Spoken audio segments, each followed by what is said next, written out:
ไปดูหมีกันดีไหมถ้าจะไปก็รีบมา สุขสบายดีพี่น้องเขายินดีต้อนรับท่านเข้าสู่โครงการก้าวหน้ามาซับกับข้าเจ้าบ่าวนามนคนขายดินเนี่ยมีก้าวหน้ามาซับเป็นโครงการ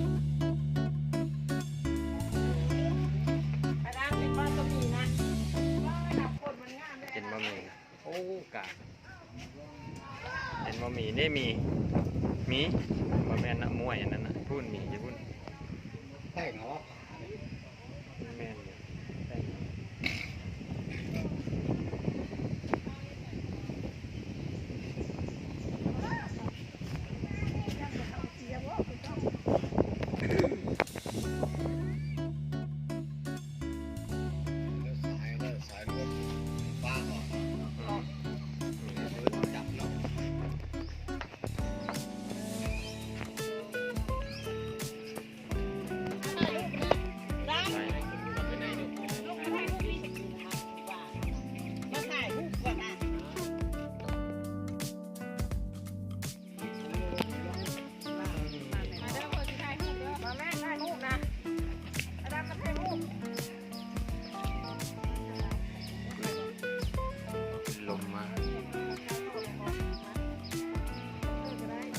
ลมก็อยู่ได้หน่อยสามีเนาะ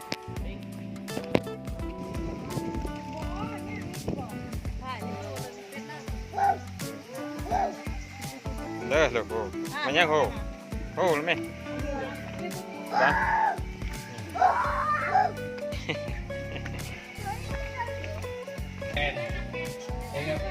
นี่ครับลูกลำแพนหันมาแล้วสวยงามนะครับลูกลำแพนถือว่าท่านโชคดีนะครับเราจะมาชมสัตว์แล้วเจอลูกลำแพนถือว่าโชคดีนะครับหาชมยากนะครับลูกลำแพนหาชมยากมากนะครับด้านหน้าเราอีกตัวนึงข้างหน้าเราอีกตัวเห็นไหมลูกนี่ถือว่าโชคดีนี่ครับนี่คือลูกลำแพนเป็นการเกี่ยวพาราศีกันระหว่างลูกตัวผู้กับลูกตัวเมียนะ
อ่า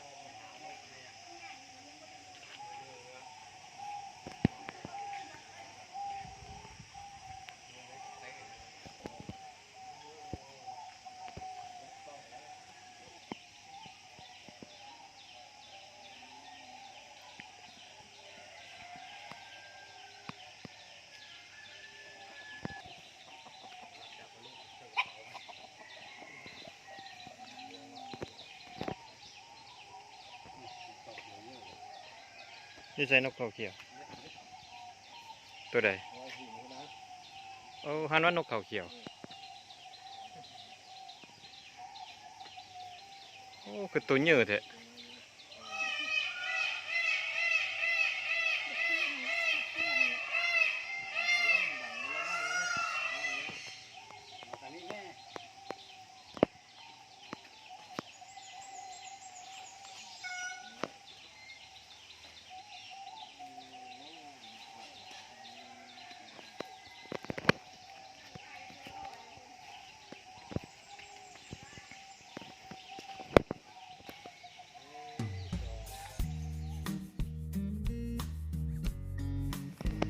ซูมก็ได้นี่เลยหนูพุกเยอะ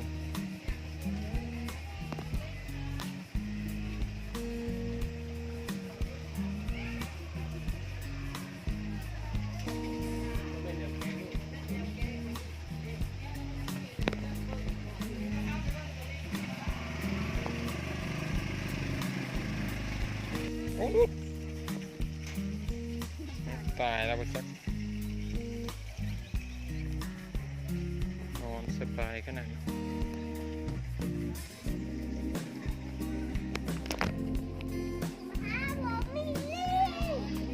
ดูก่อน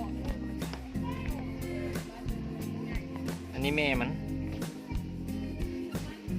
นี่แม่มันตุ้ยพี่หน้ามาไหมโอ้ตัวเดียวกันยำมาพี่ยำมาโอ้ตระกูลเดียวกันเลยโอเคได้แล้วยังส่งให้ถ่ายแม่งเหมือนเนี่ย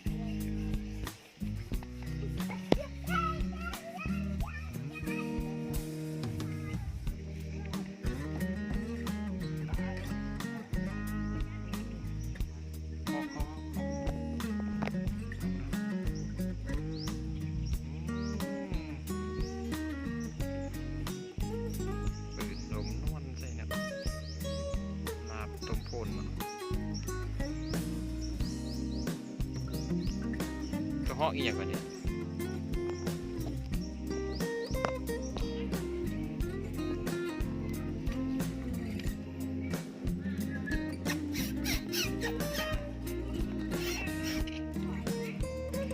ตู้มันกินยังหน่อยนี่อีหล่า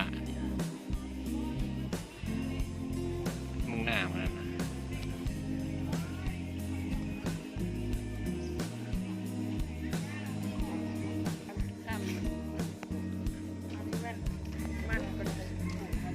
มันดึงกินใบไม้อยากให้มันไม่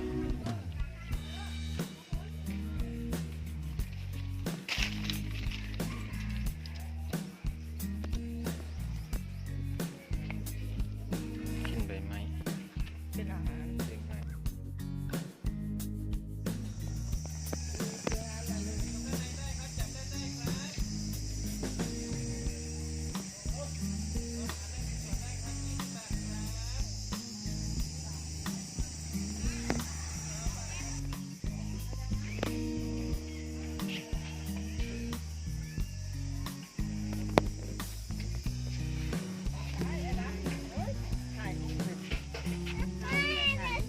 เดี๋ยวมาให้เห็ดของมันก่อนโอ้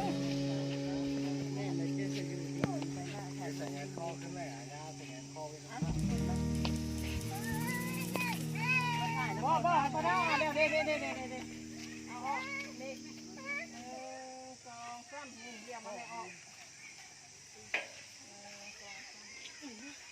ไม่มาเบิ่งตัวนั่นน่ะ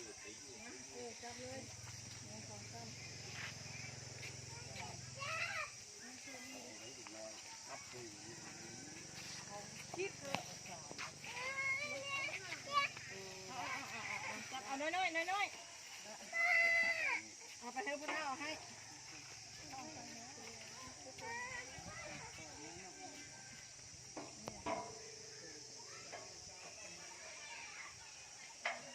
นั่งได้บอกครับเรียกตัวจิน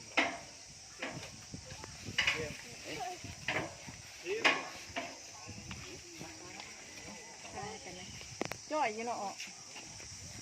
ไม่ตื้อผมไม่ยานะ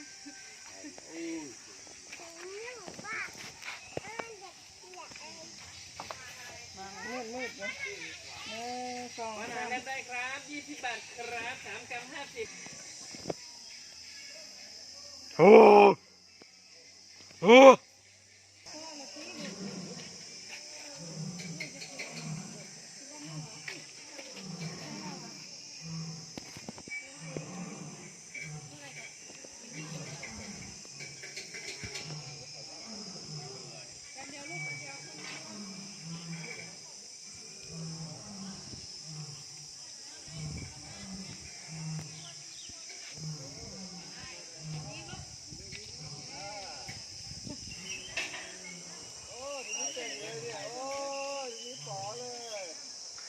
บ่เห็นมันด้วย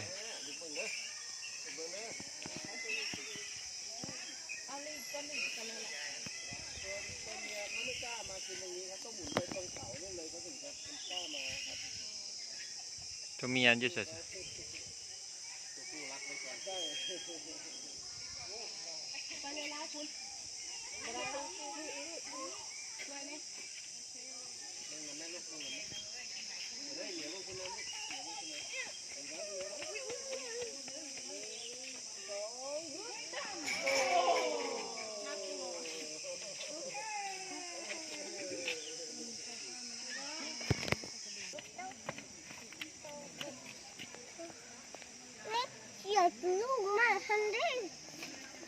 เชื่อลูกมัน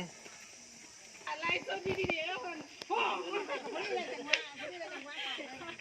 โทรศัพท์โอ้ยหัวไม่ดอกก็ถ่ายก็มันทำก็มันจ่อยอยู่เราอย่างค่อยกินนะดูจะเผาขายอยู่ในน้ำโอ้โห